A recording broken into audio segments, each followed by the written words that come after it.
جو کہ اپنی پرسرار کہانیوں کے لیے مشہور ہے۔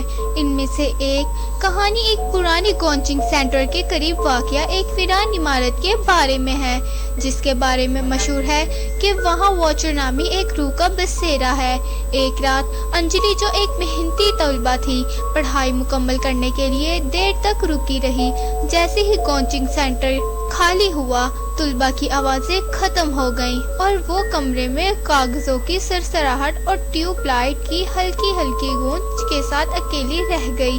اچانک اس نے قدموں کی آوازیں سنی۔ اس نے سوچا کہ شاید یہ سیکیورٹی گارڈ کی ہے، مگر قدموں کی آوازیں آہستہ آہستہ بڑھتی رہیں اور اس کمرے کے باہر رک گئی۔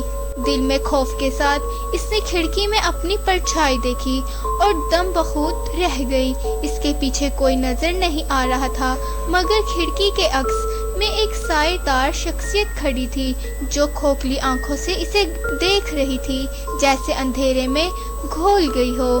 خوف کے مارے اس نے مڑ کر دیکھا، مگر کمرہ خالی تھا۔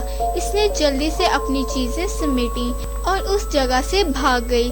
جیسے ہی وہ دروازے کے قریب پہنچی، اسے ایک سرگوشی سنائی دی، جیسے کوئی کھیلتا ہوا کہہ رہا ہو، انجلی واپس آ جاؤ۔ اس نے پلٹ کر دیکھے بغیر وہاں سے بھاگنا شروع کر دیا۔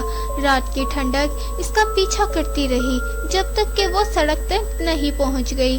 کانپتی ہوئی اور خوف زدہ ہو کر جلد ہی اس عمارت کو بند کر دیا گیا اور یہ افواہ پھیل گئی کہ جو بھی رات دیر تک وہاں رکتا ہے وہ واچر کی سرگوشیاں سنتا ہے، جو رات کے بعد خاموش لمحوں میں کوٹا کے طلباء کو ہمیشہ کے لیے ڈرانے کے لیے تیار رہتا ہے۔